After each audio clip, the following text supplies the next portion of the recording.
We're live. Cat. We're live. My mic's not connected. Probably connect that. All right, I'm leaving. Go to the other one right now. Right now. We're live on our normal shit. Go there Okay, now. bye. Right now. Okay, bye. Okay, bye. Are you really not connected? That thumbnail is so disgusting. This shit is hilarious. You blue, John? Yep.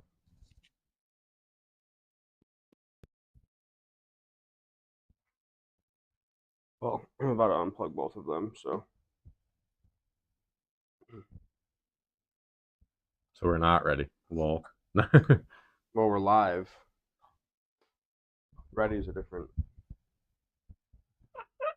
That was a wonderful noise. Yeah, can you continue to do that? Please stop. You're making me cringe. Check. Hunter, you need a DK jersey? Absolutely not. Why? I like DK. Metcalf? Yeah. Or Donkey Kong? Which one? I specifically did not ask you for a jersey this week, Brayden. I knew I could have, and I didn't on purpose. Well, that's just rude. Well, Chat, can we get a that's rude? we should be good now. We're ready to do the beer crack. Well, I gotta redo all these links because it'll just take you to. It'll say that the video has been deleted, and we don't want that. Yeah. This is the new live. Yep. Smile. He said, Jeez, all right, let's work on getting everybody back in here, and then we'll get started.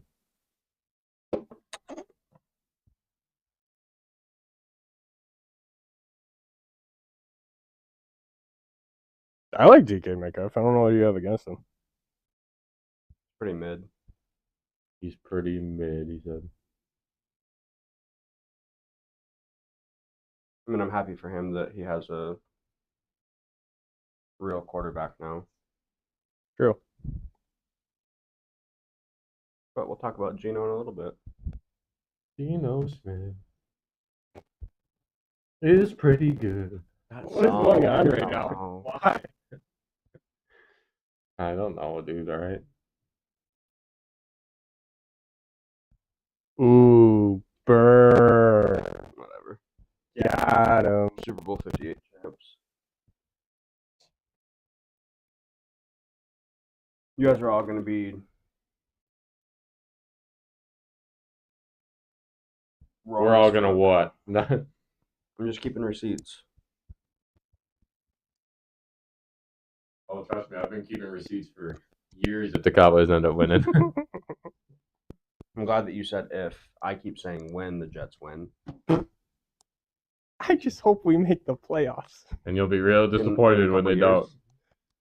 Yeah. You already said you don't want to make the playoffs this year because you guys are going to get absolutely stomped if that's the case. It's true. But anything can happen in the playoffs. All right. That's the Jets fan. This kind of blows We already that talked about that. You're late. we have to. Yeah, we Sorry, did. dude. We have to do all this again. Apologies. Appreciate you if you stuck around. We're having a few technical difficulties, but if you did stick around, you already know that too. So I don't know why I'm saying it.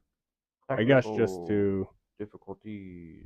make Make it- on my story now. so you don't have to sit around and stare at us doing nothing in silence. Driving around the world. Hey, we're coming back. Everybody, come on back. We're having a great time. Please. Holy shit, Grandma. Do you ever close out apps? I do. Just not as often as I should. Alrighty. I want to just get her rolling. Let's hop into news. Well, we have to do our intro again. And we are back for a second time for this episode of A Football's Destiny presented by Fortune Sports, continuing our 2023 NFL offseason script with with the NFC West.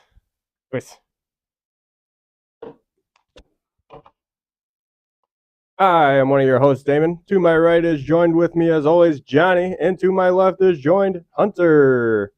Whoop, whoop, whoop, whoop. We got this. Stream is not going down. Oof. NFC West is here. Why would you put that out in the air? Yeah. Episode 6.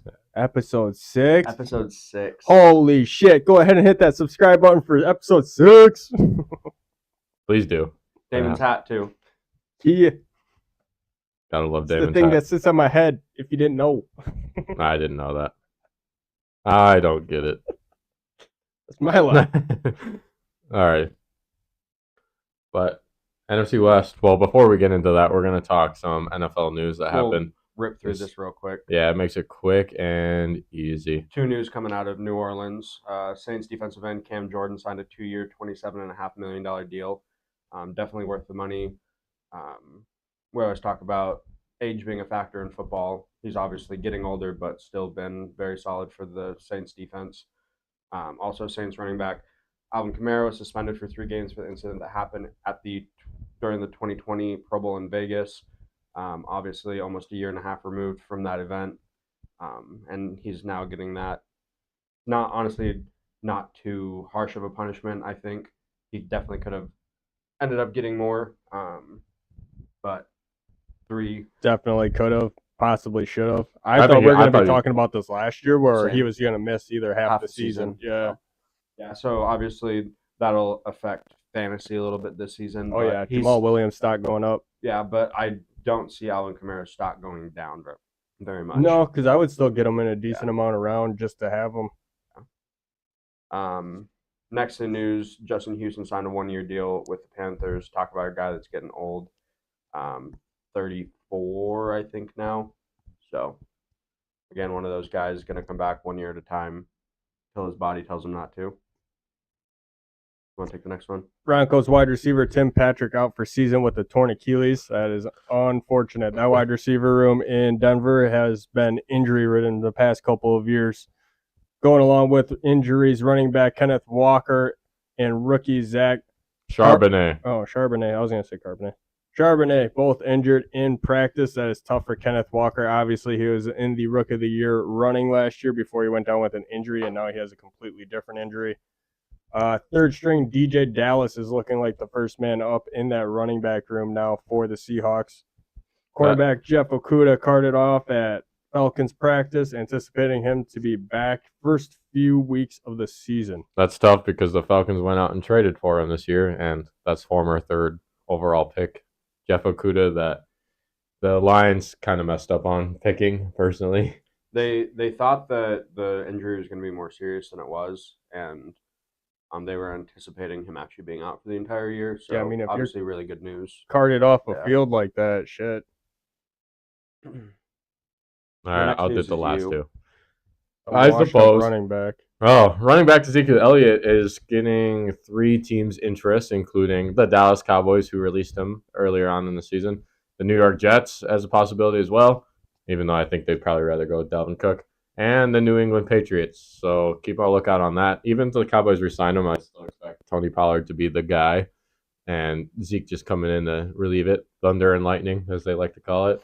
But the lightning comes first now instead of the thunder. I think that isn't that usually how it works, though? I think Ezekiel Elliott's more like the dust storm, but all right. Well, hey, is it because he's old as dirt? Sure, washed up. He's actually not that old. Yeah, for running back standards, he's old as dirt. But you're laughing threw me off.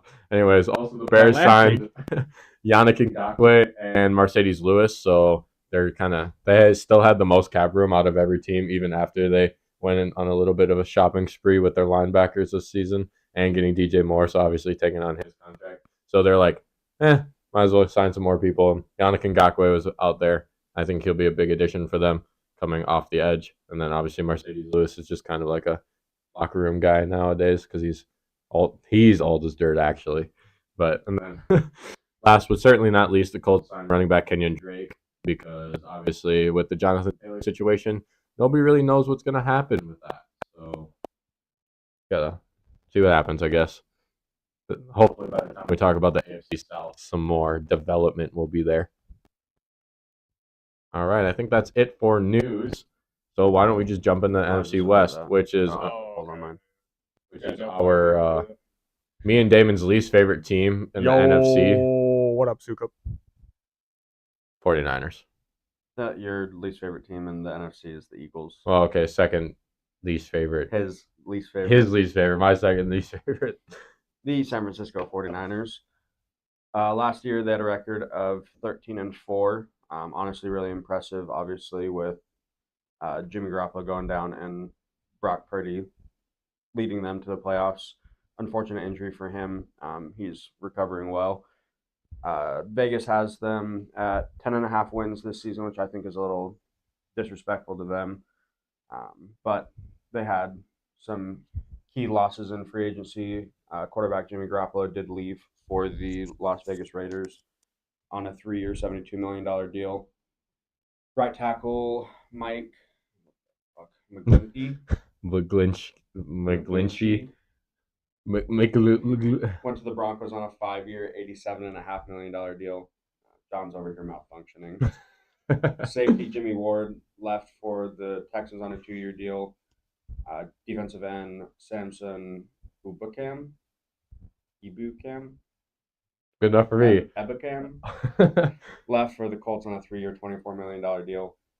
Defensive end Charles Amenahue, which is why, before you talk about him, he was one of the guys that he signed with the Chiefs, but he got suspended for 6 games because he violated NFL's personal conduct policy. Yeah, I don't think that means sports gambling because they would just come out and say it. I don't know what personal conduct policy he violated, but him and wide receiver from Seattle, DJ Eskrin or something like that, both of them are suspended. So, gotcha.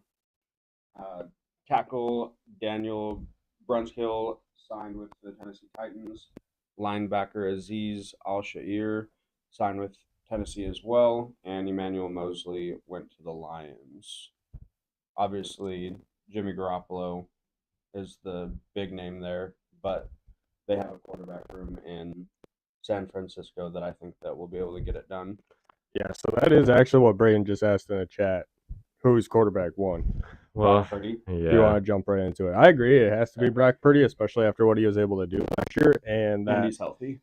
Yeah, and Trey Lance didn't do shit yet in the NFL, but for what they traded away to trade up to get Trey Lance, you got to figure out what to do with him. You have to play him to see if he's good.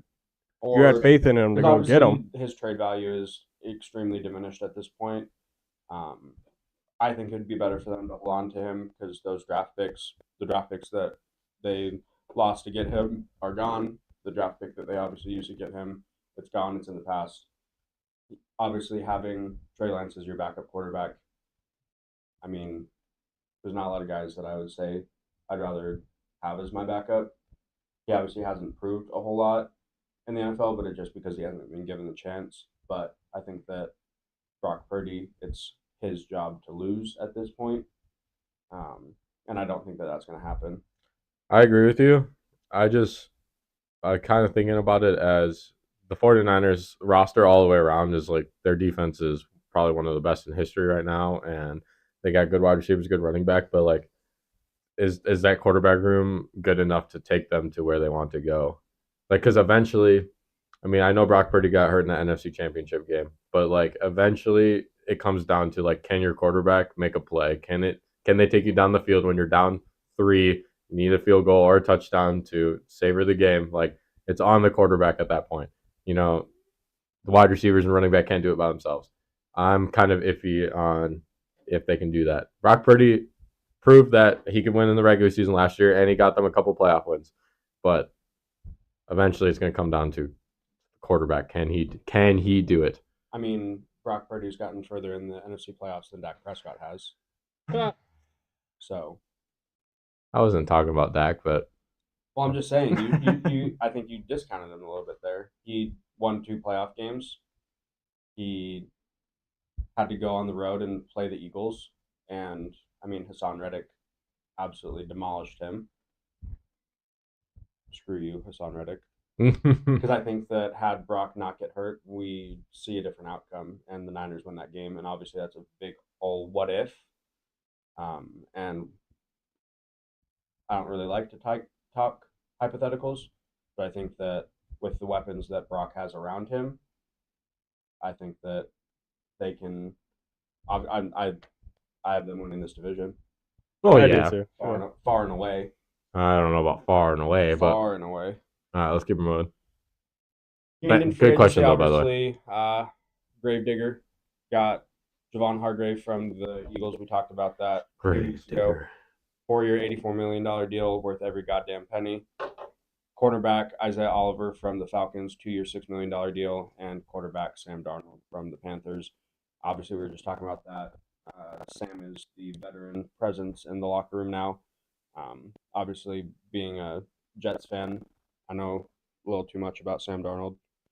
Hopefully, if he gets any games, he doesn't see any ghosts or anything. But I actually forgot about that. They traded for kicker Zane Gonzalez and also drafted a kicker. We'll touch on that.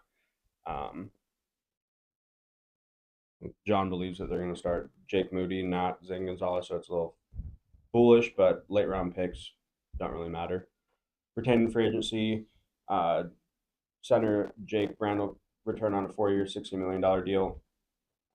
Obviously, their offensive line is pretty good. Yeah, I mean, like I mentioned, they are good all the way around, all across the board. It's just their quarterback room is unproven. I disagree with that, but bro, Brock Purdy, if he's on any other team, he does not perform as well as he did. Well, good thing he's on the Niners. Well, that's a good thing, yeah. Yeah. But I'm just saying, it's like I'm not with. He sounds like somebody would have said that after Tom Brady came in. It would have been like, if Tom Brady's on any other team, he's not doing as good as he did, and then just goes on to win all these championships. Hey, if Brock Purdy goes on to win 7 championships, I will come back here 7 years later. Well, 12 years later, 20 years later, however long it is, and shut my mouth. I don't think he's going to win 7 championships. Well, but he's going to. Then don't compare him to Tom Brady. I didn't. I'm looking at the wrong guy. Either. I'm just saying that I'm sure a lot of people said the exact same thing about Tom Brady when he got in late in the game for a couple playoff games, then won a Super Bowl right off the bat. Yeah, I mean, I think Brock ended up going 5-1, 6-1, including playoffs, something like that. His one loss really only being because of the fact that he was out of the game.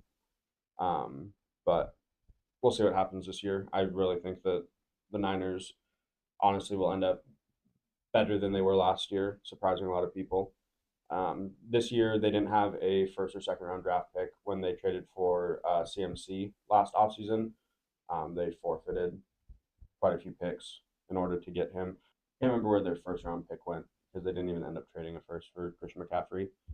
But round 3 pick 87, safety, I'm going, is it Jair? Yeah, I would. Yeah. Brown from Penn State.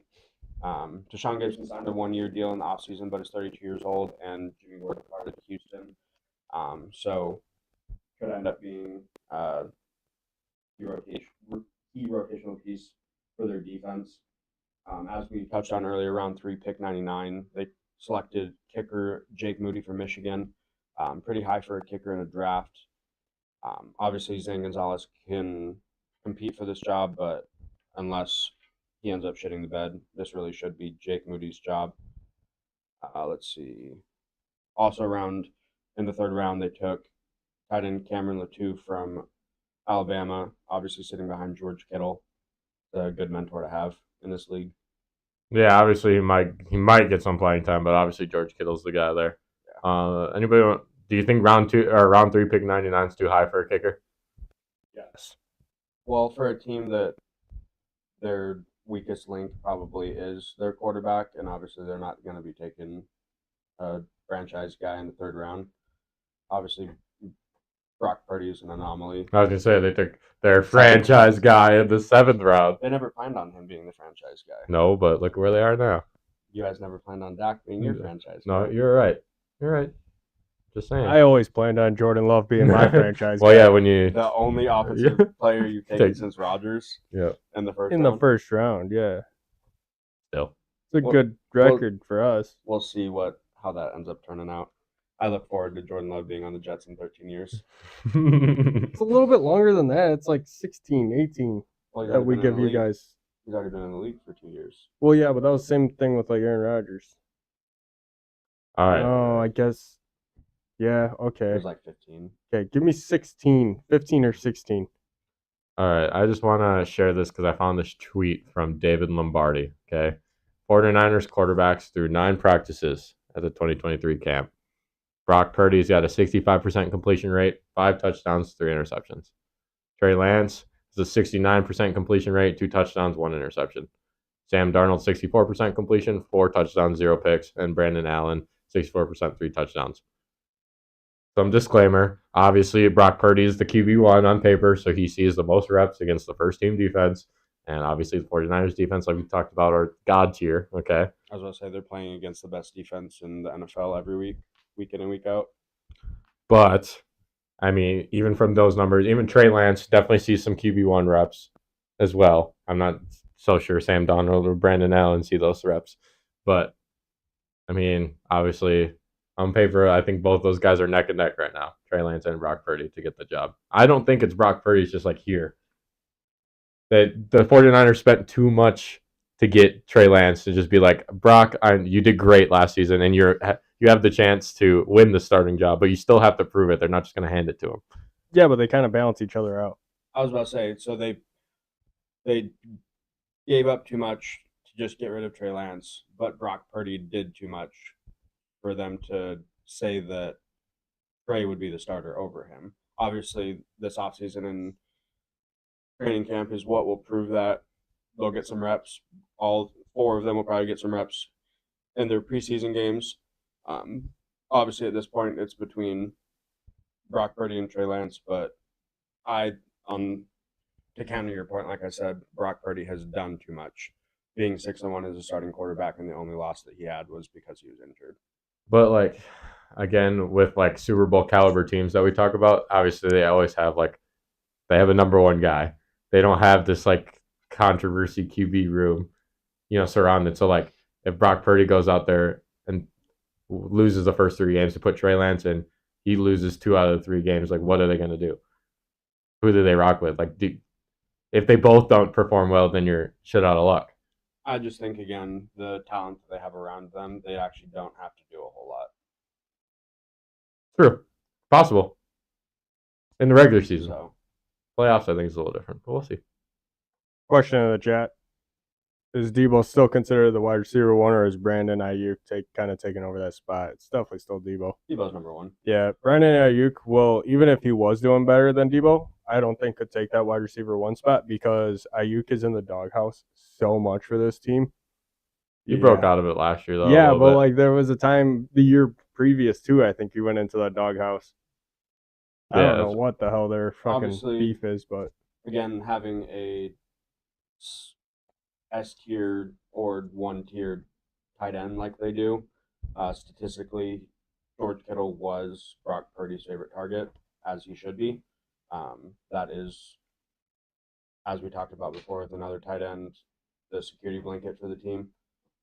It is really nice of them to be able to have that, and the fact that him and Brock Purdy were able to get going as fast as they did really proves, just how many superstars this team actually has. Yeah. They're all speedy and... Also, disclaimer, I'm done shitting on the 49ers because I also have them pretty high in the NFC standings, but I just feel like there's a lot of question marks with them. More than people like to admit. I'm just really high and have been really high on Brock Purdy. Obviously, you're a little biased. I mean, I met him like 6 years ago, 5 years ago. All right, we're going to save the record for predictions for the end. So, Seattle Seahawks. And the segment's done. We're not talking about them, Braden. Sorry. And we're done. No, I will take away the Seahawks. Last year, their record is 9-8, and I think it surprised the hell out of everybody. Nobody thought Geno Smith was going to be as god tier as he was. Vegas this year has them at 8.5 wins. About right where they need to be. Yep.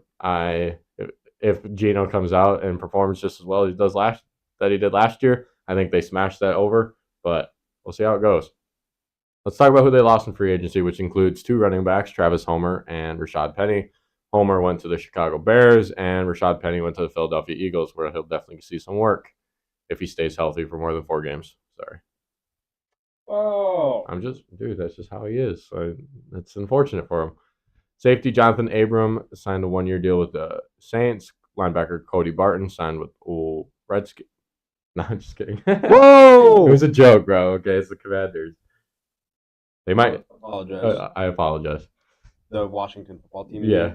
The Mexico City Aztecs. It's a sick name. Defensive tackle Quentin Jefferson went to the New York Jets, and defensive end Puna Ford went to the Buffalo Bills, all on 1-year deals. Who Ford? Pumbaa. Defensive end Draymond Jones went to Denver on a 3-year, $51 million deal. They got him. Oh, yeah, sorry. My fault.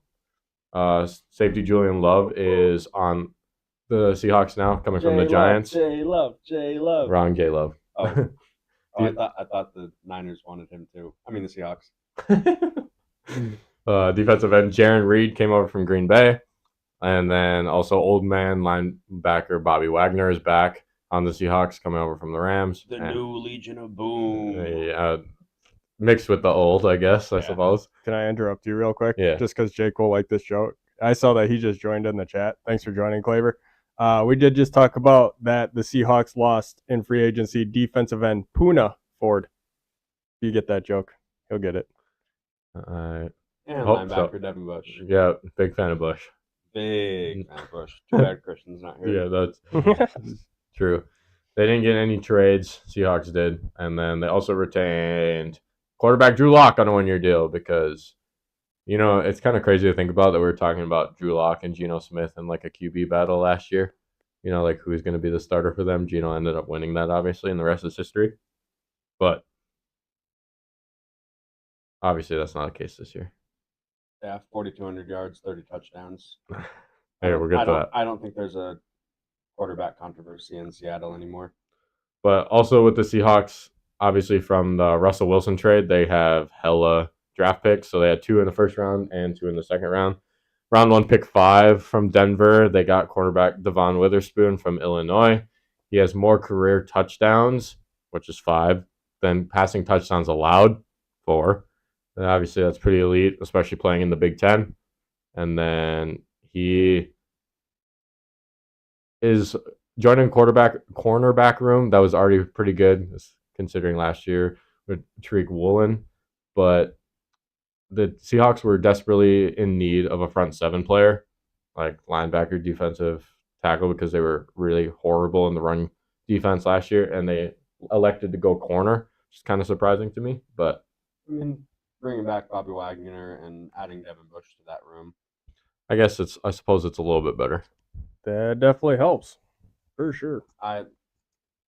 Obviously, we make jokes about it, but I actually really do like Devin Bush. I think that Steelers really fumbled the bag on that one, letting him walk.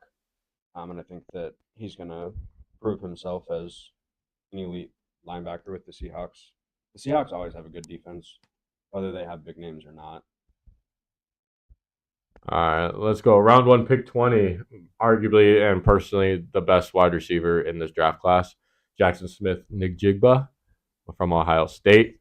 In 2021, he was hurt last year for the most part, but in 2021, he set a Big Ten single-season record with 1,606 receiving yards on a team who also had Garrett Wilson and Chris Olave.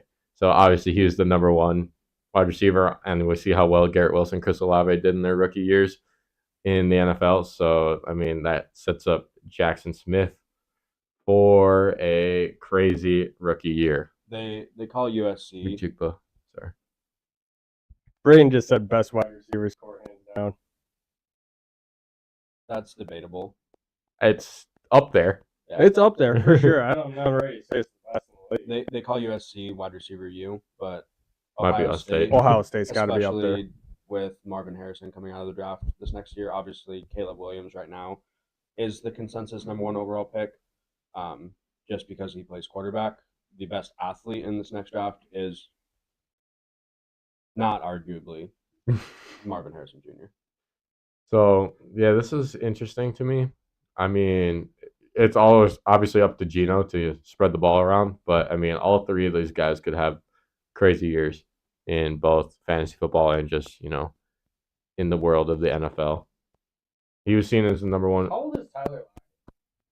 probably close to 30 now. Because He's I 32.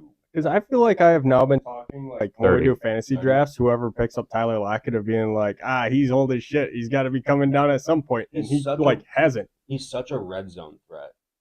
He's more than that, though, because he still catches the deep bomb every once in a while. And it throws you off. You're just like, what the fuck? So, like, the past 5 years, Tyler Lockett's averaged about 1,000 yards and about 9 touchdowns.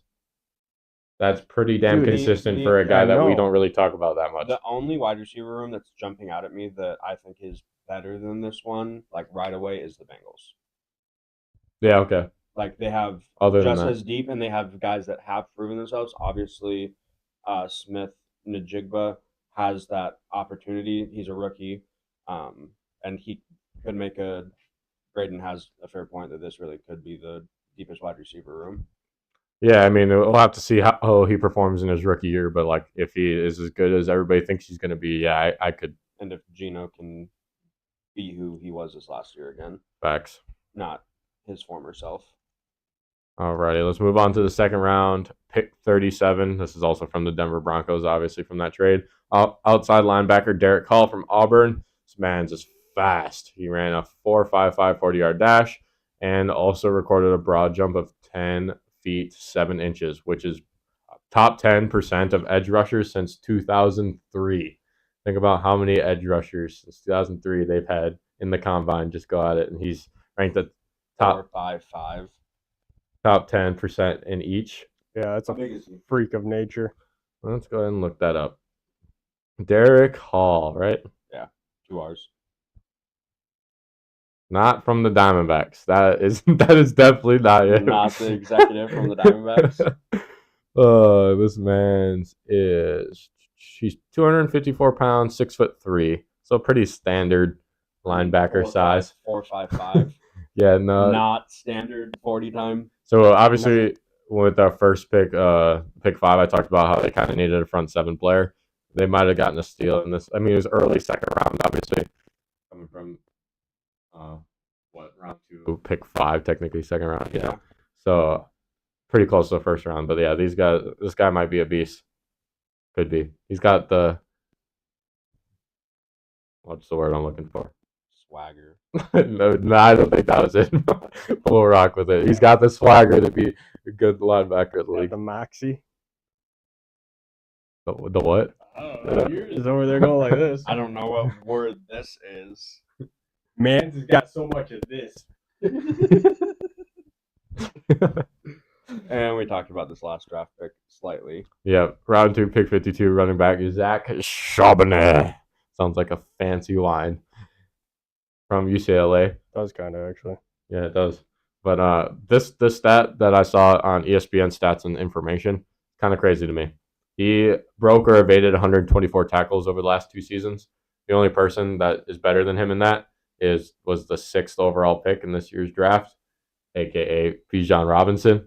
So Bijan Robinson looks crazy, bro. Yeah, and he's going top 5 in a lot of fantasy drafts. Like, even his training camp videos are insane. Like, he's breaking down linebackers. There was one clip that a linebacker got the best of him and locked him up, and then literally 2 plays later, dude's broken ankles on the ground. Bijan took that personal. But yeah, dude, he looks like he is insane, freak of nature. So, and if he's the highest paid running back via cash this season, he might as well be. Save record predictions for later. Yeah, for sure. Any questions from the chat? Braden? It's going to be, I like Braden. This. Okay. Braden said it's going to be hard for secondaries to cover all of the Seahawks wide receivers. I agree with that because there's not a lot of people that can have 3 cornerbacks that can line up with 3 great wide receivers. I think we see that with you brought up the Bengals. Their passing game is so elite because they can just spread the ball around wherever versus teams that do have one great wide receiver and a couple mediocre ones. Obviously, at least all teams have a pretty good cornerback one, except maybe the Raiders, who we talked about last week. So, they can follow him around if that's what they do. Like people like Jair, who needs to follow people around, or Trayvon Diggs. We might even see a better season from. I can't just sit here and say that. Are you telling me that Rasul Douglas isn't a good cornerback too? I mean, no, I'm not saying that. I'm just saying that. I mean, Jair steps above him. He steps above everybody. Well, he's the best cornerback in the league. That's foolish. You're dumb. That's foolish. Players of the NFL don't say so. Players in the NFL have CTE. Not all of them. Not yet. Wow, jeez, guy. Out of pocket. We gotta move on before we get canceled. It's not even my episode anymore. I'm still getting trashed here. You'd have to come at every single NFL. Alexander's top 3. And he ain't 3. And he's not 1. He said, you come at my team, I come at every NFL player out there. Every single one. Oh, except for if you're a Packer. Yeah. Then I'm not going to attack you. He said, every NFL player, horrible. Said the Packers players. Honestly, whoever you just listed as your guys' cornerback, too, I've never even heard his name before. So Rasul Douglas? I guarantee. He used to be a practice squad member on the Cardinals. Love that. Probably where he still belongs. No. He's better. He's better than that. Not true. When the Packers and the Cardinals were playing the other year, it was like the game-winning drive for the Cardinals, and then that's who picked it off in the end zone was Douglas, and he came like just off the practice squad from them like 2 weeks before that. I remember actually hearing that. Yeah, it was awesome. Now he's on the Packers. I do know who that is. He's really not that bad. Yeah. And we also have Keon Nixon. You're so out of pocket, Damon. What? I can't with you. Don't worry, that'll be clipped. No, it won't. Oh, good. Because I don't want to get canceled. Sweet. We're going to have to edit this. Delete the live. Because you wanted more out-of-pocket comments. Okay, but that was a little too far. No, I don't think it was too far. Because, I mean, he's not actually wrong. They just... they just don't know until they're dead if they actually have CTE or not. So I appreciate you defending me, but it does sound really bad. Yeah, it does. Yes, it does. On to the Rams. Yes, please. Please move on, please. Segment is over, thank God. The Los Angeles Rams. Last year, they had a record of 5-12. A little bit of a step back after some injuries. They kind of did go all out for the Super Bowl, so we kind of all expected this to happen.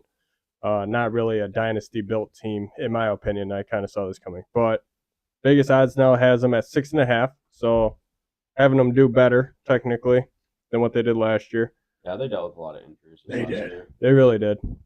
A lot. Probably the most in the NFL. Having to go sign Baker Mayfield just proves how... True. He didn't do horrible. No, he didn't. I was thinking about that game against, the Raiders? Like his first game, like he got there on Tuesday and then started the Thursday night game and then led the game-winning touchdown comeback. Yeah. It's impressive. Definitely. That's on his career highlights. Out of a movie script. Yeah, it really was. Yeah. Not the NFL script. Just a movie script. You don't think they wrote that in there? No. No. That was all Baker.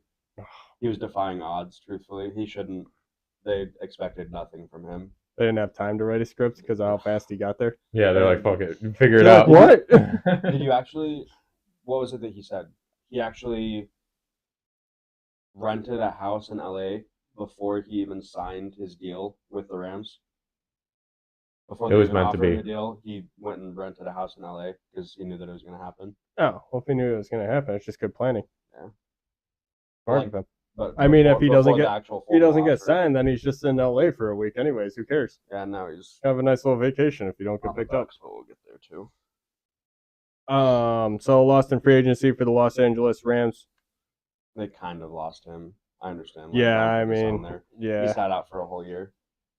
Yeah, I mean, it's most recent team he was on. Yeah, wide receiver Odell Beckham Jr. is who we're talking about. He went to Baltimore, signed on a 1-year deal for $15 million. Linebacker Leonard Floyd went to Buffalo on a 1-year deal.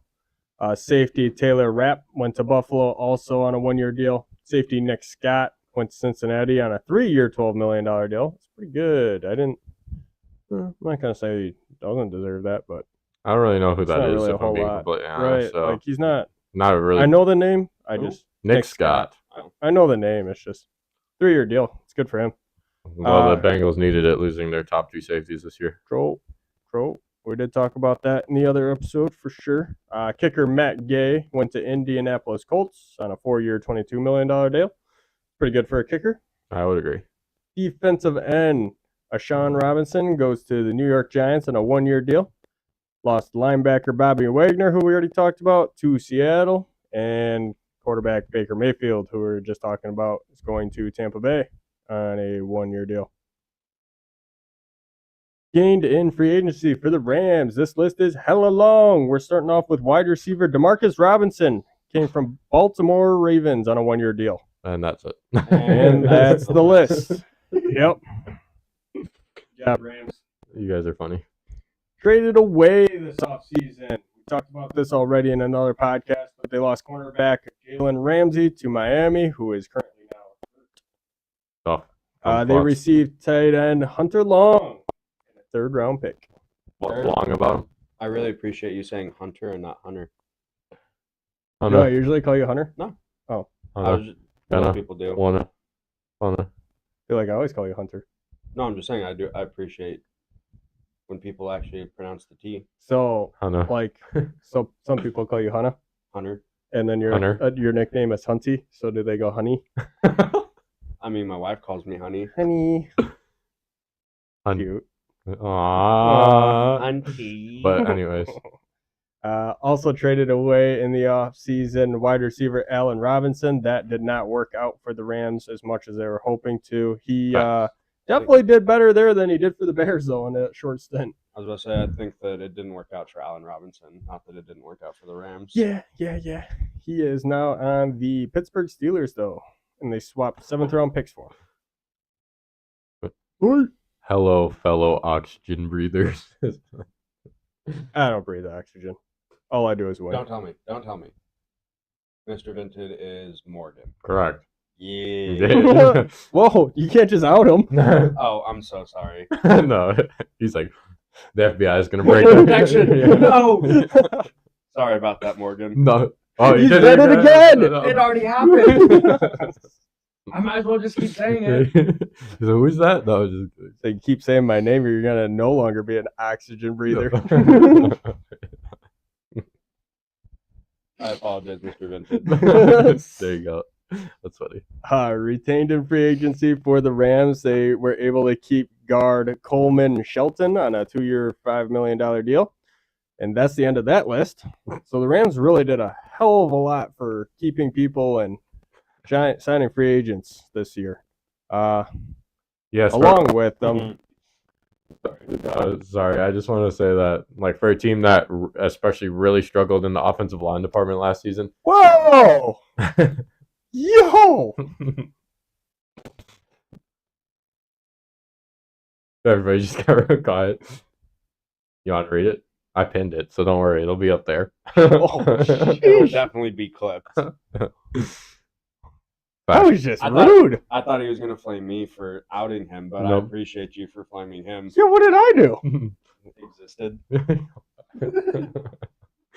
I guess it's time to stop breathing in secondhand and start just going for the real deal. Fuck y'all. If I was wearing a Jets jersey, he would be roasting the shit out of me.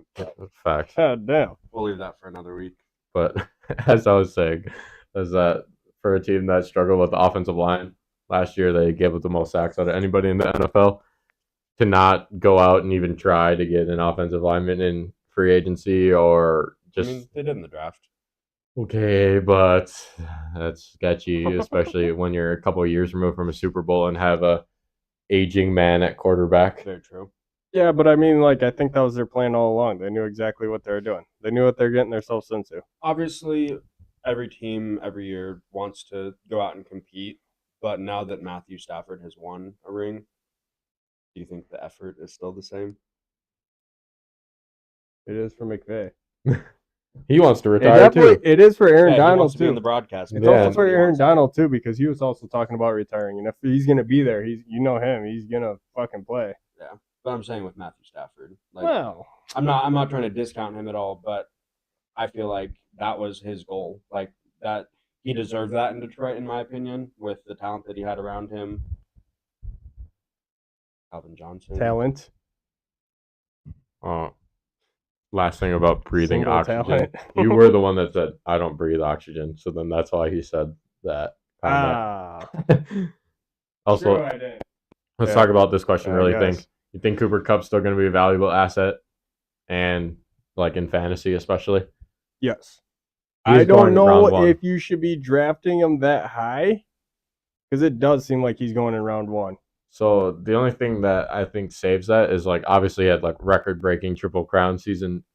We're only 2 years removed from that. Like he still performed quite well. What was his injury this last year?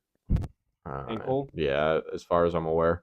And then like we're only 2 years removed from that, and although he did get injured last year, but like he was still doing great on the Rams in the early season. Like we forget that they were at 500 through 6 games. You know, the Rams were, and then obviously fell off the face of the cliff when Matthew Stafford got injured, and then we got a whole Cooper Kupp got injured, and then it was just a snowball effect. So like now that all of them are healthy, you know, I still see him as valuable enough. I guess it was his knee, and he also tweaked his hamstring this week. Oh, shit, he didn't hurt himself again? Cooper Kupp. Yeah, it said he's day to day, and he'll return like he'll be ready whenever. before week 1. Oh, geez, your phone at an angle. I just saw the pictures. They're wearing the all blue. I thought he was in a Giants uniform. These uniforms. Just traded to the New York Giants. Breaking Cooper news. Kupp. We got it first. Just kidding. Don't spread that. So much better than their old ones. That was not true. Their old ones were so ugly. You like the all blue? Yeah. I mostly like the yellow. I liked it when they had Instead the of gold. like the horns on the shoulder pad. Oh, you don't like the gold and blue? Those like Isaac Bruce days? No. Oh, I thought those are sick. I think that they upgraded immensely. Their jerseys still have that on it. You were just looking at their practice jersey. Yeah. All right. What's next, Dad? Moving on to the Rams draft. They did not have a first round pick. They got in the second round at pick 36, guard Steve Avila out of TCU. Avila adds depth to the offensive line that allowed 59 sacks last season. Probably also why Stafford got hurt. Over under 45.5 sacks for the Rams this year. That is dropping the line very low. Over. They had 59 they allowed last year. But signing one guard in the second round is going to eliminate 15 sacks, John? Yeah, I mean, they also had like offensive line injuries as well last season, you know. So they also took one of the most versatile quarterbacks in the 4th round. Well, let's talk about their 3rd round pick first. Spoiler alert. Round 3, pick 77, linebacker Byron Young out of Tennessee. Rotational pass rusher on defense who ranked in the bottom tier in sacks last season. So not only are they letting up the most sacks in the league, they're also not producing any sacks. It's a horrible recipe if you're an NFL team. That is like... They really went all in a few years ago to win that Super Bowl, and they're hurting now. I mean, if they tried to use that same formula, they could probably make more waves, but it doesn't seem like they're trying to spend all of the money in the world to do so. If you're a Rams fan, it's tough for you right now because Matthew Stafford's not getting any younger. Aaron Donald already said, like, I'm about done. Sean McVay doesn't want to be there anymore. Like, nobody, like, really knows, like, what their future looks like. It's tough for them, though, because they got what they wanted. They got a Super Bowl. They understood what their team was doing, and at the time, it seemed like everybody was on board. Obviously, you can piss and moan now in hindsight that it already happened, but what if you didn't get the Super Bowl and now you're sitting here? Then you could complain, but you guys got your championship. I know we briefly talked about it, but probably one of the biggest Super Bowl hangovers in the history. I really didn't expect them to be this bad, and obviously injuries played a big part in it. Yeah, definitely. You can never predict that. And especially losing Odell, I think that the combination of him and Cooper Kupp is really, I mean, obviously their defense was very good when they won the Super Bowl, but having those two guys on opposite sides of the field, especially in Cooper Kupp's Triple Crown season, so. They did. I mean, okay, I agree with you, Damon. Like, they got their championship, so it's a W, but who knows the next time they'll be in that situation because of. That's why I say the whole thing with, like, again, every team wants to win the Super Bowl, but are they doing anything to make that happen? Like they did a couple seasons ago. Yeah, I don't think so. Like, at least at this point right now, like like we talked about, they retained one person free agency. They lost a whole bunch, and they gained DeMarcus Robinson. Like, they did nothing on a team that went 5-12 last year. Yeah. Like, there's nothing about that team that says we were only 2 years removed from the Super Bowl. Let's try to run it back. They did absolutely nothing in their power to try to do anything about that. Having grown up in Arizona, I've watched a lot of Rams games, watching them play the Cardinals twice a year, and I feel like they're always that team. When people are expecting them to do well, they shit the bed, and when people are expecting them to shit the bed, they somehow prove people wrong. Well, I think they're going to shit the bed this year and not do. I mean, it could be both. The trend breaks now. Because I mean, they made it to the Super Bowl a few years ago with Jared Goff, correct? Yep. And they lost to the 13-3, the worst Super Bowl in NFL history. Yeah. I'd argue Super Bowl 1 was better to watch than. Damn straight it was. Okay, you're biased on that. Super Bowl 5 was still better to watch than. I don't know about that. But in the halftime show of Super Bowl 1, they had somebody come out in a jetpack and fly around the stadium. Pretty fucking sick. they had jetpacks all over Yeah. Yeah, apparently. Look it up. It's horrible camera quality, but there's some guy that's just out on the field like. Was he actually from the future or what? Also, I lied. Super Bowl 5 was not a good one because the Colts defeated the Cowboys 16-13. Oh, that was probably one of That the was best. an amazing one, yeah. It's a good one. We should actually go back on a field goal with 5 seconds left in the game. You want to start replaying old Just Super Bowls? let's watch every Super Bowl from. No. I just meant we should make him watch it. Oh no, I think we should watch every Super Bowl from the first one to 56, 7, 8, 9. 58 is this Yeah. year. I'd love to watch Super Bowl 59 right now. You got a time machine? Apparently that guy with the jetpack did. You holding out? All right, round 4, pick 128. Who was it, Damon? The man, the myth, the legend, Stetson Bennett from Georgia. What position did he play? No, He is the quarterback. I wrote this. So, yeah, are you going to talk about what I was going to talk about? Because I read something as well that had to do with Sony Michel. Oh, yeah, I like that. So, Sony Michel and Stetson Bennett were on the same team in Georgia.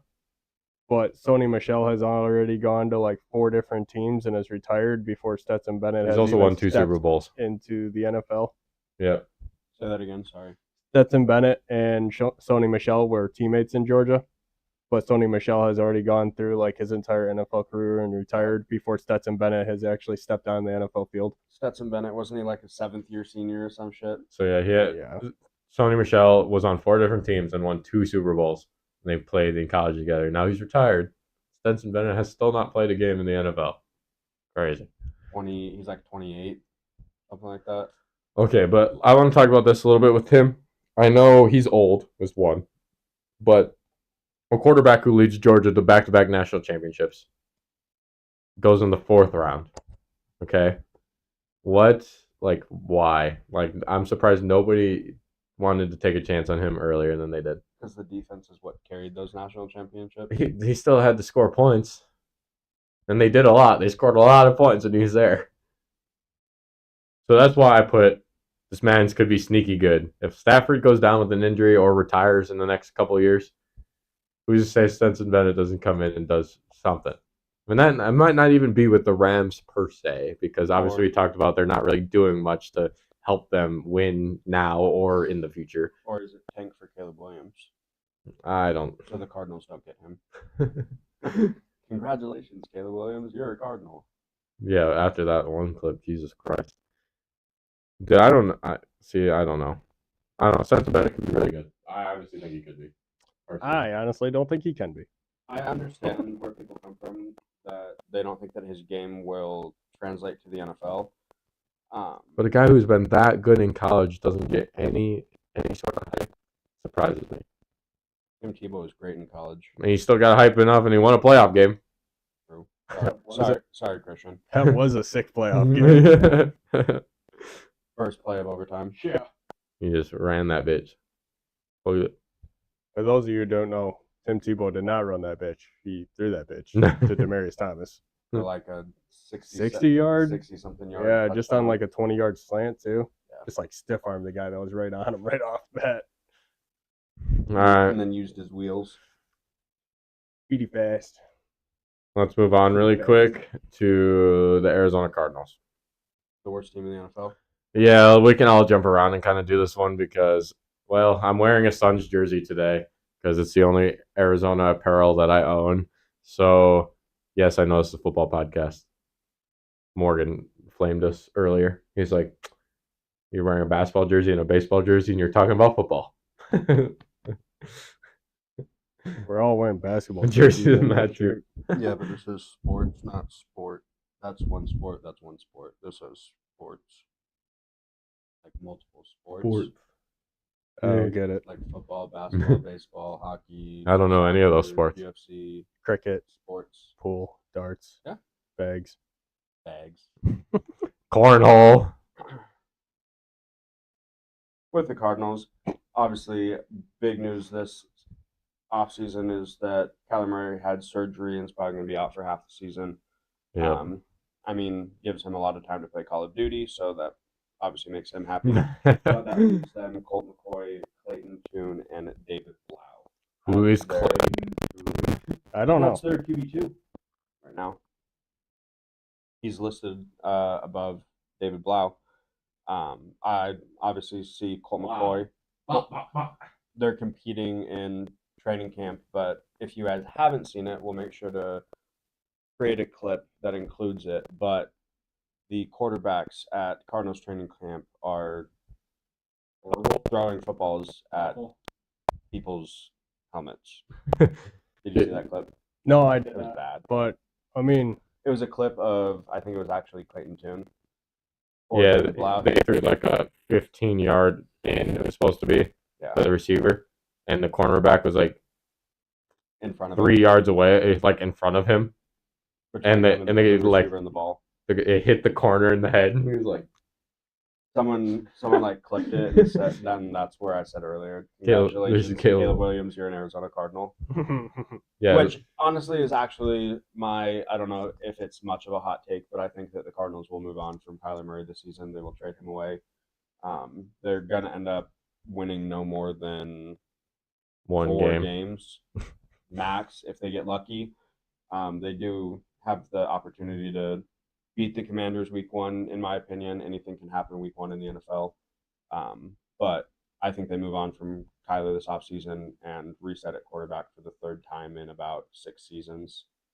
And they could end up with the 1st and 2nd overall pick this next season because I think they own Houston's 1st rounder or something. Yeah, because it's when Houston traded up to get Will Anderson. Yeah. Right. So they could end up with like 1 and possibly anywhere between 2 and 6.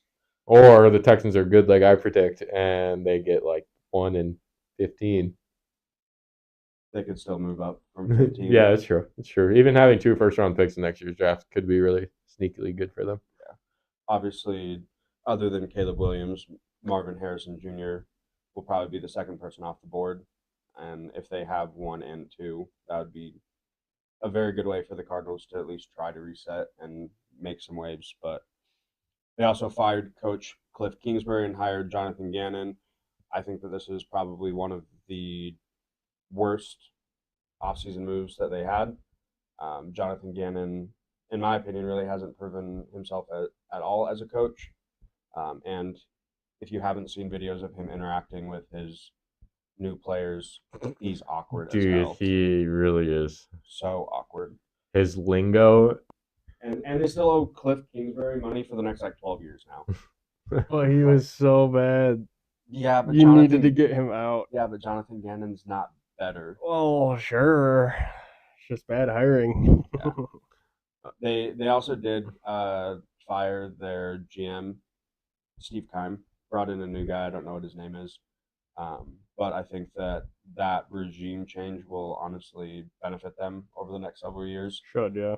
Steve Keim, year after year, never did anything to prove himself, and he just kept getting extensions.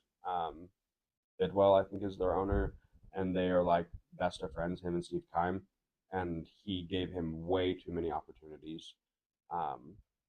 Not very often do we talk about GMs that have off the field issues, but he was like suspended for part of last season for his DUI. Oh, tough. And You got a Dewey?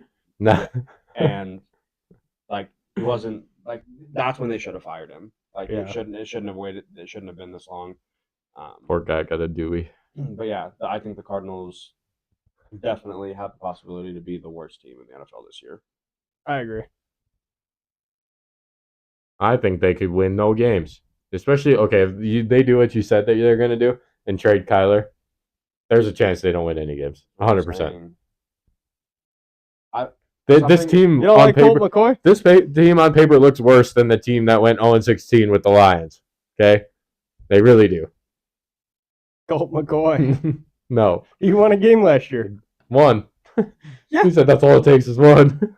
To not go 0-17? Dude, Yeah. I don't know. Let's talk about who they lost in free agency. Take it away.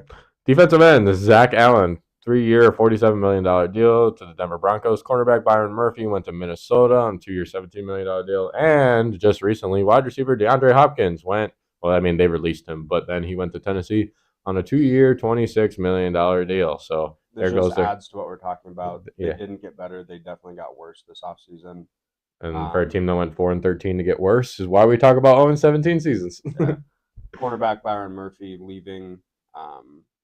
He's following the path of Patrick Peterson. Patrick Peterson left the Cardinals cornerback room to join the Minnesota Vikings. Obviously, Patrick Peterson's no longer there, but there was that report that came out that the Cardinals have the worst facility. Oh, yeah. I remember that. They make their players pay for food like they're not a multi-billion-dollar franchise. Obviously, DeAndre Hopkins specifically requesting a trade and then being released because they couldn't shop him. I think all around front office, coaching staff, offense, defense, worst team in the NFL. Some players that they gained in free agency this year: outside linebacker Kazir White from the Eagles and wide receiver Zach Pascal from the Eagles. For these guys to come off of playing in the Super Bowl to Going to the Cardinals is so tough for them. Some people just want the bag, baby. Neither one of them really got. 2-year, $10 million is a lot of money, but I would take $10 million right now. yeah. But would you rather go back to the Eagles on a 1-year, $1 million deal in order to? Depends if I was possibly win a playing. Super I'd rather Bowl? play. Yeah, I guess you're right there. Offensive tackle Dennis Daly joined the Cardinals from the Tennessee Titans, 2-year, $3 million deal, and a whole lot of other people that signed 1-year deals, but there's way too many people that aren't notable enough to even talk about. So, Yikes, yeah, that's pretty much a trend with the Arizona Cardinals. Damon, you want to talk about who they retained, or are you going to text your girlfriend over there? I was actually filling out my draft that I forgot to do. Retained in free agency. They retained. Whoa, did you fuck with my computer, JK? You didn't. My bad. I don't know why I called you out. My apologies. Gained in free agency or retained? Who you were calling out? Retained. Guard Will Hernandez. Stop highlighting shit. I can't read it. 2-year, $9 million deal. I'm out. I'll change that real quick. Oh, I appreciate you. I wasn't asking you to. They retained kicker Matt Prater on a 2-year, $7 million deal, and left tackle Calvin Beecham on a 2-year, $5 million deal. Beecham. Not to be confused with Kenny Beecham, who's like my inspiration to do all this kind of stuff. Shout out Kenny Beecham. KOT4Q. Oh, yeah, I do know who that is, yeah, actually. yeah. Yeah. I don't know why I was drawing a blank so much. But that's my guy right there. If anybody doesn't know about him and you're watching right now, go check him out. KOT4Q on YouTube, or you can type in Kenny Beecham. I'm sure you can find him. Let's talk about. Thank you. Thanks, Hunter. Thanks, Hunter. Gunna. No problem, Damon. Oh. Yikes. Yeah, never mind. That's still going to stop. Some other notable draft picks. They get round 1, pick 6. They drafted offensive tackle Paris Johnson Jr. out of Ohio State. You know, it's kind of a weird trend that we got going on in the NFL this year too is because Paris Johnson Sr. was drafted for the Cardinals in the 5th round of the 1999 NFL draft. Well, offensive line help, just like the Rams, was essential for them. At least the Cardinals went out and addressed it in the first 10 picks of this draft. Obviously the Rams didn't have a first-round pick, but they didn't address that at all. Anyways, offensive line help was definitely needed for this team. It's going to be tough that he's going to have to go through some dog days with this team until they're actually good. So we'll see how it goes. No matter who's at quarterback. No matter who's at quarterback, obviously they needed offensive line help. Yeah. So yeah. All right. Oh, for sure. Pick 41, linebacker BJ Ojulari. Ojulari, that's what it is. Thank you for helping me, because I remember because they're his brother plays on the New York Giants. I'm blanking on his first name though. Anyways, he came from. Hopefully not BJ also. No, I doubt it. But he came over from LSU, and after the Cardinals lost their 3 primary pass rushers in J.J. Watt, Zach Allen, and Marcus Golden during the offseason, Cardinals were in desperate need of reinforcement. So I think they got like 2 positions of need in this draft, but it's obviously not good enough to make them win any games. You know what I mean? Yeah, again, we didn't even talk about that with obviously J.J. Watt retiring. That was like the bright spot. I mean, they do have some decent players on defense still. Buda Baker is one of them. Yeah, and Isaiah Simmons. Yeah, he's not as good as I turned out to be. Cardinal anymore. What? I'm pretty sure he is. Is he? Yeah. Yeah, he is. He was just hanging out with Fish Wainwright the other day. He saw on his rookie deal. Yep. He's not. Why is he listed at corner? Because he's just. Well, I mean, coming into the league, he was a safety technically, and Okay, then they tried to move him to linebacker. So now they're. Why are they moving him to corner now? Nickel package out. Fucking try. That would actually be kind of sick. Might as well try anything. What, him and nickel? I was about to say he was that roaming linebacker really this last year. Dude, what the hell? So if you go on ESPN and you say Isaiah Simmons, he's listed at right cornerback right here, backup, right? You click on him, linebacker. Yeah. So this man just plays everything. That's the thing. He really is that hybrid. That's what they turned him into. Yeah, but how's that panning out for him? He's like a slot corner. That is so weird. So weird. But yeah, obviously. I kind of like it. He's a jack of all trades, master of none. There's very, very few people on this team that are Madden superstar. Madden superstar. If you get that guy in your franchise, he's always in the running for, like, people abuse that card. Yeah, true. Player. He's just too tall and too fast to be playing that linebacker position. Well, apparently he's a corner now, so you could just line him up at corner. No, I want him at linebacker still. I put my safety at linebacker. Cheap. Cornerbacker. Cheap. Yeah. Quarterback. Cheap. Running back. Running over. You do it. Stop it. All right. Let's go into our record predictions right now. So we're going to talk about our record predictions of the NFC West. And you motherfuckers look at the camera when you talk, please. I'll go first this time. All right, go ahead. So. You were like, last time you read your record predictions, you're like, for this one I have. This year, I have the I didn't know that. San Francisco 49ers going 14-3, ending up as the 1 seed in the NFC and getting the first round bye in the NFC playoffs. Boo. Nobody like that. The Seahawks, I have going 9-8, same as last season, ending up as the 8 seed on the outside looking in. The Rams, I have going 5-12 as the 14 seed. And I have the Cardinals as not actually the worst team in the NFL, but damn near it, going 2-15 as the 16 seed in the NFC. That's a lot. Damon, you just said that you thought they're going 0-17. Yeah, it's true. I think they really could. You want to know the games I have them winning? Commanders week 1. Just kidding. I changed that. Lol. I have them winning against the Browns, the Texans, and the Bears this season. Matthew's going to be pissed. They are who we thought they were. We let them off the hook. Remember that game? Yeah. You? Cardinals Bears playoffs? Yeah. That was an all-time clip. I forget what that coach's name is. Per John's request, for the NFC West, I have the 49ers win this division, going 14-3 and being the second seed in the NFC. Coming in second place in the NFC West, I have the Seahawks going 9-8, being the 8th seed in the NFC. So just barely missing the playoffs. Damn. Sorry. Are you, though? No, not.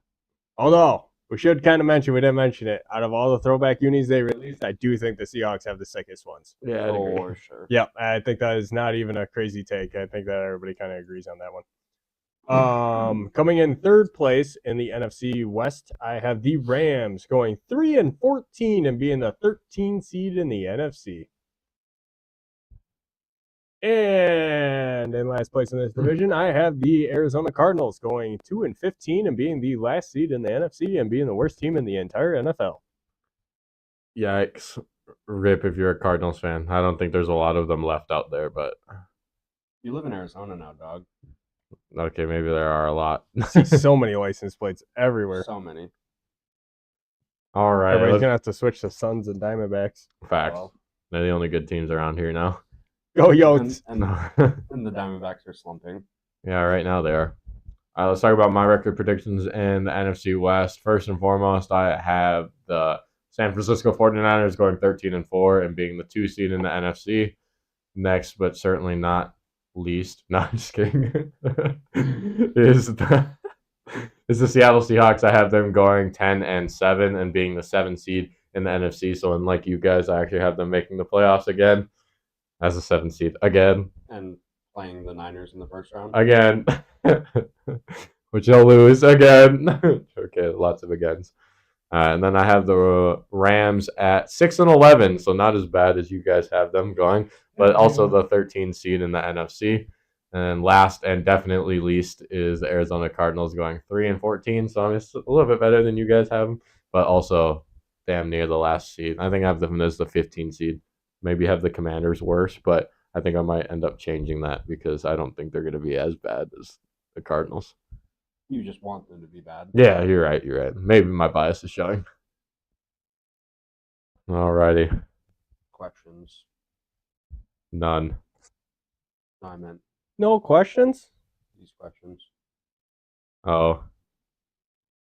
We did talk about all of them pretty much. Yeah, we did. We definitely did. Yep. Except other than is Geno a top 10 QB? I think the better question is, and I know I told you to put this question in there, is I think we'd all agree he's a top 10 quarterback from last season. Can he stay a top 10 quarterback? Yeah, that was actually my question that I put on there is, can Geno do it again? This was the stat that I had. Before last season, he had never thrown for more than 3,000 yards or more than 13 touchdowns. Obviously, last year he proved everyone wrong, probably including himself. 82 yards, 4,282 yards, and 30 touchdowns last season. I think he had a couple rushing touchdowns as well. But if Geno can run it back, I don't have them making the playoffs, but they definitely have the potential to. They, in my opinion, did get better this offseason. But they are in a division where they have to play the Niners twice, and all of those division games can be really close. I think that was part of my deciding factor on if I was going to have the Seahawks make the playoffs or not, was can Geno do it again? Yeah. I don't think he's going to fall off and go back to being old Geno, but these numbers were really, really good. I just don't see him really taking a step forward from this or being anywhere the same. So I think he takes a little bit of a step back, especially with what we're hearing now with the running back issues. Like, it's really hard to have a really good passing game with no running offense. Yeah. So I think that's kind of why I think this offense is just going to take a step back. The defense is still getting better for sure. But so now I'm looking at these like PFF quarterback rankings. I don't have Geno Smith as a top 10 quarterback because I agree with all the top 10. Patrick Mahomes, Josh Allen, Joe Burrow, Justin Herbert, Aaron Rodgers, Lamar Jackson, Jalen Hurts, Trevor Lawrence, Kirk Cousins, Dak Prescott. I have Tua above him. I'd argue Matthew Stafford's still above him. I don't agree with Deshaun Watson or Derek Carr, so I'd maybe have him at 13. But I'd also probably put Jared Goff, Daniel Jones, and Justin Fields right next to him as well. So he's a top. I was going to he's a top question. half. I don't think that he's a top 10 quarterback. I was looking at the ESPN just released their ranking as well, and they had Matthew Stafford at 10, and I actually moved him out of my top 10. There's a couple other guys that I think could move in there, but Geno Smith, I don't think, as long as they can get their running backs back and healthy, he doesn't even have to be a top 10 quarterback. We love Bryce Young being over Jordan Love. Oh my God. Did they really have Jordan Love ranked that low? 26 out of 32. Just barely ahead of Sam Howell. And Baker and Colt McCoy. Okay, they have CJ Stroud and Desmond Ridder and Anthony Richardson under Colt McCoy. Anthony Richardson's going to turn some heads this year. Yeah, I think so too.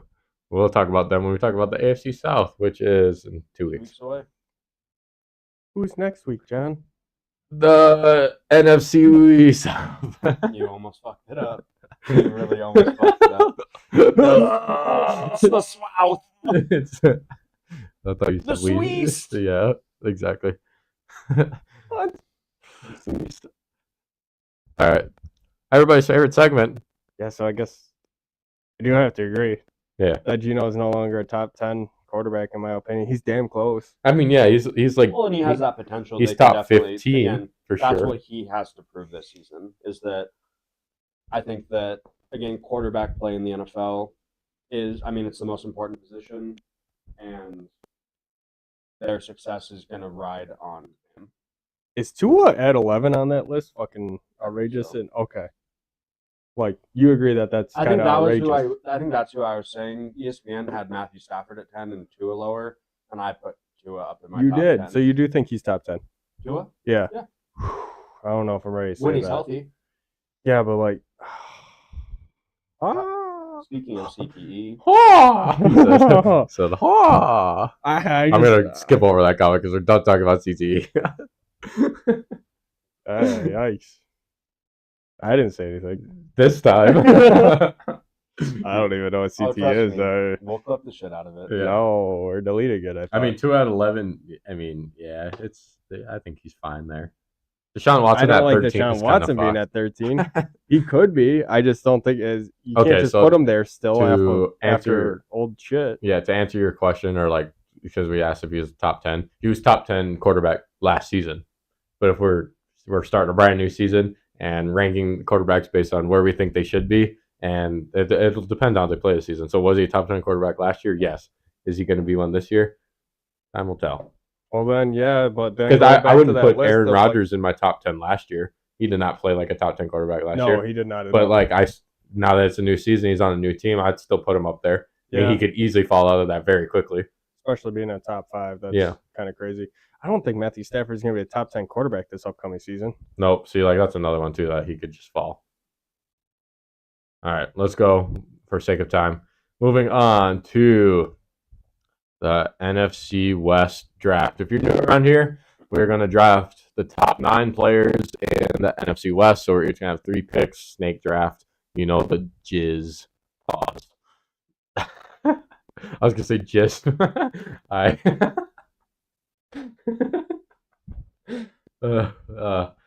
forgot to put the T on it. Sorry.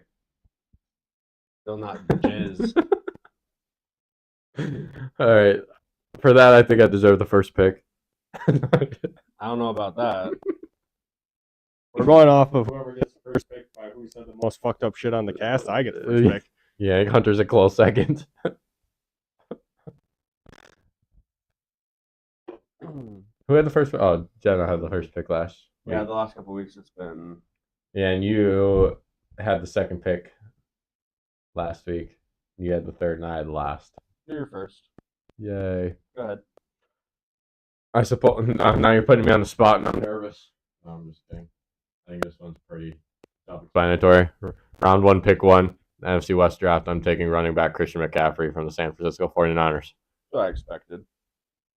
So when we do these drafts, we are going like ranking them for the upcoming season, right? Yeah. Okay. I've been a little bit biased, and I've been giving some guys some credit for what they've done in the past.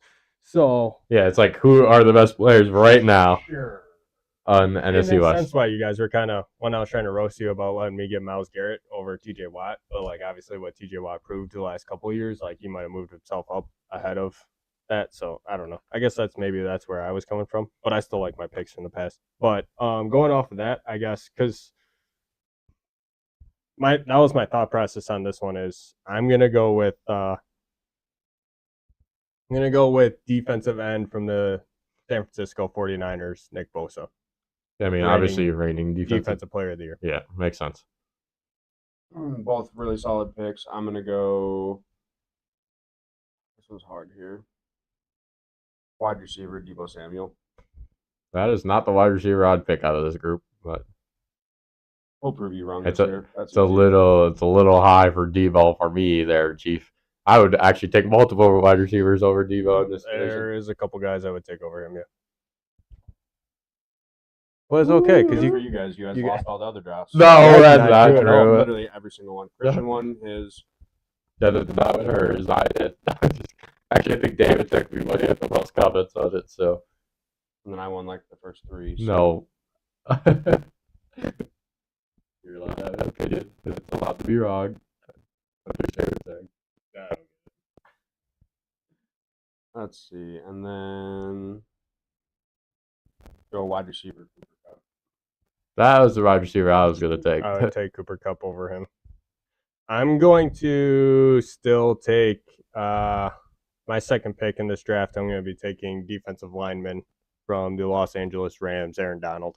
Yeah, see, I did not think he was going to fall to me. I was holding my breath. Well, that's where I was going in the first round. I easily would have taken him in the first round. But if we're looking at like next season, that's why I asked that too, because I just feel like Nick Bosa will probably have a little bit better of a season. Yeah, fair enough. I don't really want to take two 49ers, but I guess I'm going to. Round 2, I'm going to pick tight end George Kittle from the San Francisco 49ers. I think that's pretty good in my book. I don't think is any Arizona Cardinal going to go in this draft. Could, easily. One of them could, but are we going to do it? His turn again, so let's find out. I'm going to say no. I wasn't planning on taking a Cardinal. I'm not either. I do kind of want to go defender. I'm really back and forth on two different picks. But I guess for the sake of offense is more popular, I'm going to take wide receiver DK Metcalf from the Seattle Seahawks. See, I honestly would take DK over Debo. That's who else I was thinking. I just think that with the talent that's around Debo, it spreads the offense more because DK Metcalf is more of a jump ball guy, where Debo with the speed. That's also where I look at it as I like the guy at quarterback for the Seahawks more than the guy at Brock Purdy. And there's less weapons on that offense coming into the season here, where I think DK gets more opportunities to put up way bigger numbers than what Debo could. Yeah. So that's kind of just you might be completely right on talent-wise. Like, Debo's probably better, but I just think the better season out of the two of those guys. Yeah, the way I look at this draft is raw talent. No, I think that Debo is still more talented than DK Metcalf. That's no hate on DK. No, not at all. I don't think so. Talking about three pretty elite wide receivers. Absolutely. So I guess for my final pick in the NFC West draft, I will be going with all defensive players. I'm going to take linebacker from the San Francisco 49ers, Fred Warner. Yep, that's honestly who I thought about as well when I said I'll go with like because offense is more popular. And I also didn't really want 3 49ers either. But well, if you got 3 defensive players from the best defense in the league. This last pick for me is a little difficult. I don't know whether I want to take a defense or offensive player. But I'm going to go with offensive tackle Trent Williams, who is in my opinion, the best left tackle in the whole NFL. So possibly the best offensive lineman. You could just make it offensive lineman, for sure. So, I don't think he was like top 9, but I'm a really big fan of Hufanga. No. Did anybody take George Kittle? I did. He did. Oh, you did? Yeah. Okay. So you had CMC and George Kittle? CMC, George Kittle, and DK Metcalf. Yeah. I was really also debating Tariq Woolen. He had obviously a monster year last season. I wouldn't say that he's top 9 in this division yet. I don't think so either. I mean, it's with the 49ers in the division, it's pretty damn stacked. I like Hufanga, safety from. Yeah.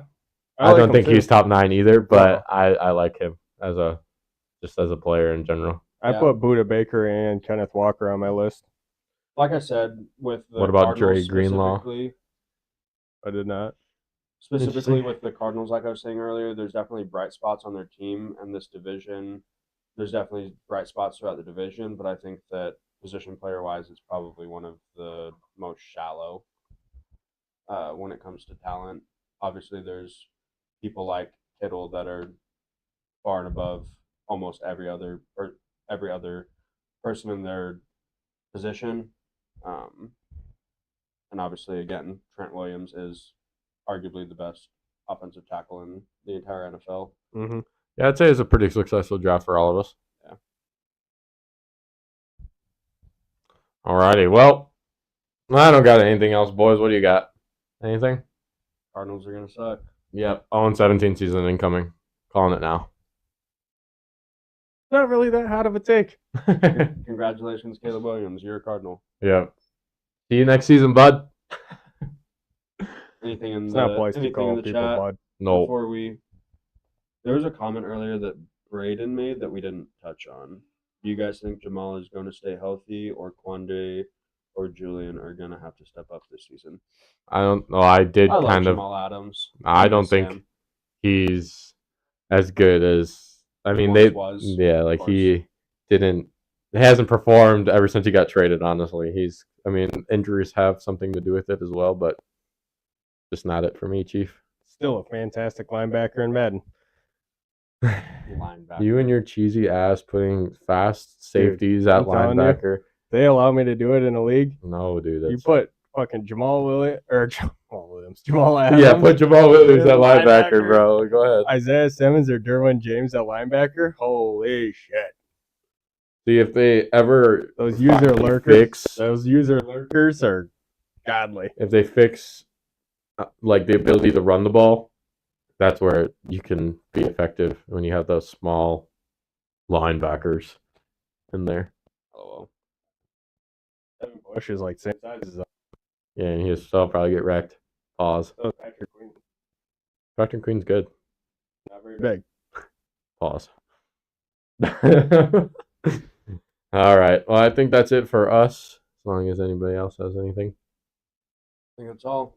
NFC West is over. That's a wrap. Next week we are talking NFC South, which could be the worst division in football.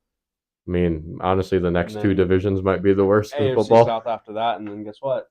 Season's almost here, boys. Yep. Football's back. It is. Technically, yeah, the Hall of Fame. Week. And then the Hall. 21-16. I'm not mad about it. It is what it is. Should be. They choked it away. In a game that doesn't matter. It is a huge moment. Yeah. You also notice your lights went out during the game? Yeah, I saw that. Wait, were they in Ohio? Yeah, Ken. Oh, they were. Oh, so it wasn't your lights. Not our lights, but the lights went out. Yeah. The lights. No. But yeah, football's back. So we got 2 weeks of this NFL offseason nonsense that we talk about. No, I'm just playing. It's not nonsense. It's Our a joke. offseason breakdown. Yeah. But and then after that we're gonna do fantasy football episodes. So just as we talked about earlier, if you're interested in our fantasy football league, just go ahead and reach out. You have to be a dedicated fan though, okay? And dedicated to fantasy football, because there will be a buy-in. And then other than that, we'll talk about week one, and then boom, we got game commentaries, podcasts. We're going to be very busy this NFL season, but I'm excited. Basketball is not too far away either. Oh, Jesus, yeah, we got a lot of shit going on. And we're going to be doubly busy during basketball season, so. Doubly busy. He said, baseball's still going on. Is it? Yeah. Oh, I thought it was over. Nope. Oh, wait, 162 games. Yep. Unless, did you know this? If there's a tie for first place in a division, they play a 163rd game. The Diamondbacks did a couple years ago. So did the Brewers and Cubs a couple years ago, and we beat you guys. When's the last time you guys won a championship? Never. Unless you count the Milwaukee Braves. Nope. Doesn't count. It was in Milwaukee. I don't know why that doesn't count. Your thing Okay. says Brewers. But the Braves. People change names all the time. No, Not because the same team. Milwaukee. They moved. So it counts as Milwaukee. the Braves. It counts as the Braves Yeah. wins. Not I Milwaukee. understand. That's why I asked. No, counts as I'm the the Braves. Brewers fan. I understand.